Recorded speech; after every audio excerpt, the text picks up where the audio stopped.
15 વર્ષથી પાલેજમાં જૂના અને જાણીતા computer, laptop, CCTV camera service, printer repairing તેમજ નવા અને જૂના કોમ્પ્યુટર લે વેચ કરનાર. એડમિશન ફોર્મ તેમજ તમામ સરકારી ફોર્મ ઓનલાઈન ભરી આપવામાં આવશે.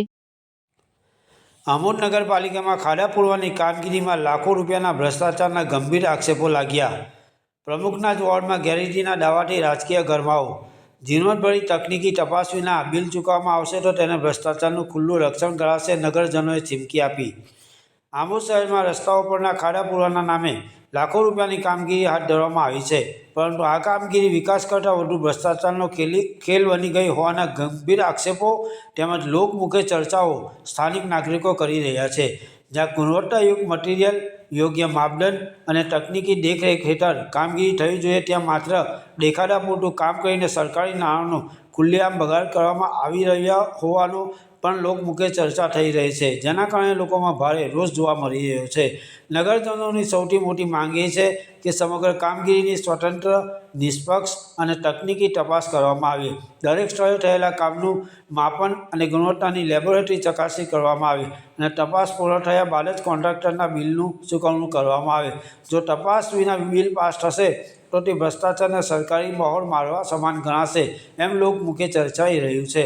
સૌથી ચોંકાવનારી બાબત એ છે કે કામગીરી દરમિયાન સ્થળ પર માત્ર ચૂંટાયેલા સભ્યો જ દેખાય છે, જ્યારે નગરપાલિકાના મુખ્ય અધિકારી, એન્જિનિયર અને જવાબદાર અધિકારીઓની હાજરી જોવા મળતી નથી, એવી પણ લોકમુખે ચર્ચાઓ ચાલી રહી છે.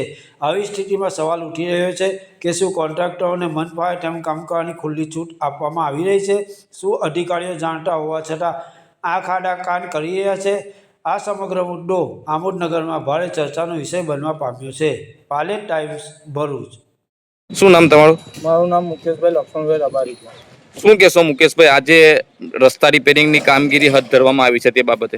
હવે આ વોર્ડ નંબર 2 છે, જે પ્રમુખ સાહેબનો વિસ્તાર છે. હવે આ જ વિસ્તારમાં અવર જવર માટે બધા આ જાહેર રસ્તો છે, અહીંયાથી નીકળતા અમે જોયું કે આ જે કામ કરેલું છે લાખો રૂપિયાના ખર્ચે, તેનું કશું દેખાતું નથી. ચોક્કસપણે એવું દેખાય કે એટલું કપચી અને રેતી જ વાપરેલી છે. હજુ વરસાદના થોડાક જ છાંટા પડ્યા છે, હજુ તો એવો ધોધમાર વરસાદ નથી પડ્યો. બીજું કે પ્રી મોન્સૂનમાં સરકારે જે લાખો રૂપિયાના ખર્ચે આલ્યા છે તેનો ખર્ચો કરીને આ જે જઈ તકલાદી બધા કામ કરે છે તેની તપાસ ચીફ ઓફિસર સાહેબ, એન્જિનિયર છે, એ એની ગુણવત્તાપૂર્વક તપાસ કરે અને એમના બિલો અટકાવે અને તપાસ કરીને બિલો પછી એમના પાસ કરે. કારણ કે આ કામ બરાબર થયું નહીં, ફરીથી કામ થાય અને આમોદના બધા જ નાગરિકોએ જે વિશ્વાસથી એમને બેસાડ્યા છે તેમનું એ પ્રમાણે એ લોકો કામ આપે તો સારું છે. વળી